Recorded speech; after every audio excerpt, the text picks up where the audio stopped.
Hi all. ఈరోజు వీడియోలో glue గన్తో ear rings ఎలా మేక్ చేసుకోవాలో చూద్దామండి.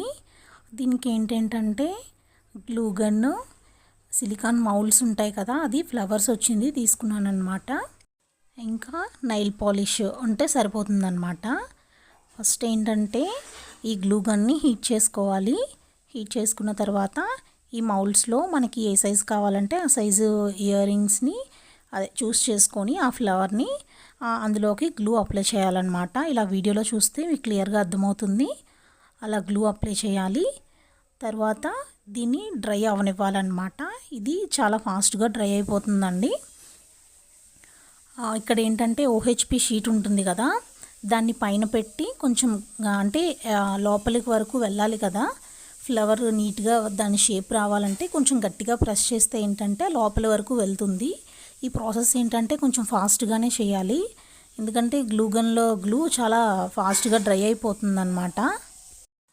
మౌల్డ్కి ఫ్రంట్ సైడు బ్యాక్ సైడ్ కూడా కొంచెం గట్టిగా ప్రెస్ చేస్తే ఫ్లవర్ షేపు నీట్గా వస్తుందన్నమాట. తర్వాత ఏంటంటే ఒక 5 మినిట్స్ కూడా అక్కర్లేదు, ఒక 2 మినిట్స్లో డ్రై అయిపోతుంది అనమాట. తర్వాత ఇలా నీట్గా తీసేసుకుంటే వచ్చేస్తుంది ఈజీగా.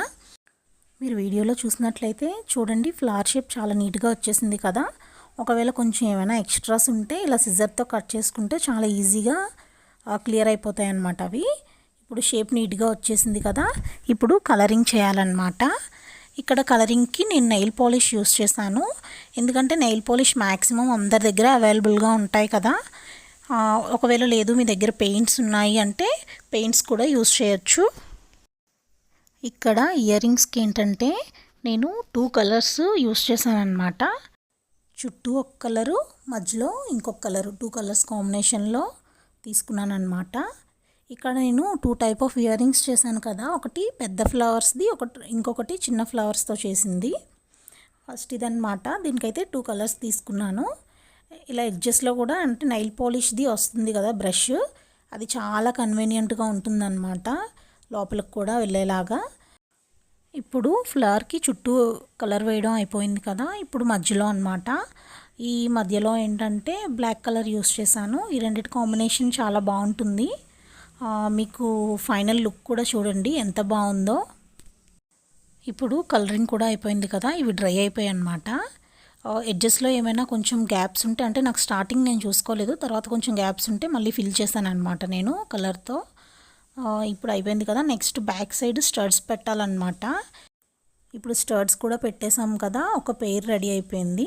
ఇప్పుడు సెకండ్ పెయిర్ ఎలా చేసుకోవాలో చూద్దాము. ఈ మౌల్డ్ ఉంది కదా, same first చూసినట్లుగానే same glue apply చేసుకొని ఈ ఓహెచ్పి షీట్తో దీన్ని కవర్ చేసి కొంచెం గట్టిగా ప్రెస్ చేయాలి. ప్రెస్ చేసిన తర్వాత కాసేపు డ్రై అవ్వనివ్వాలన్నమాట. ఇది డ్రై అయిపోయిన తర్వాత సేమ్ ఇంతకుముందు చూసాం కదా, అదే ప్రాసెస్ సేమ్ ఫాలో అవ్వాలి. ఇవి తీసేసి నీట్గా కలరింగ్ చేసుకోవాలన్నమాట.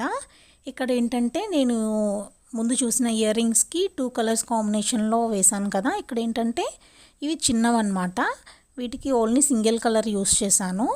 ఇక్కడ ఏంటంటే బ్లాక్ కలర్ యూస్ చేశాను అన్నమాట. వీటిది కూడా కంప్లీట్ కలరింగ్ అయిపోయిన తర్వాత వీటిని కూడా డ్రై అవ్వనివ్వాలి. వీటిది కూడా కలర్ డ్రై అయిన తర్వాత బ్యాక్ సైడ్ స్టడ్స్ అంటించేసుకోవడమే అండి. అంతే అండి, ఈ పెయిర్ కూడా రెడీ అయిపోయింది. ఈ వీడియో కనుక మీకు నచ్చినట్లయితే please like, share and subscribe to my channel అండి. అలాగే వెళ్ళే ముందు గంట కొట్టేయండి.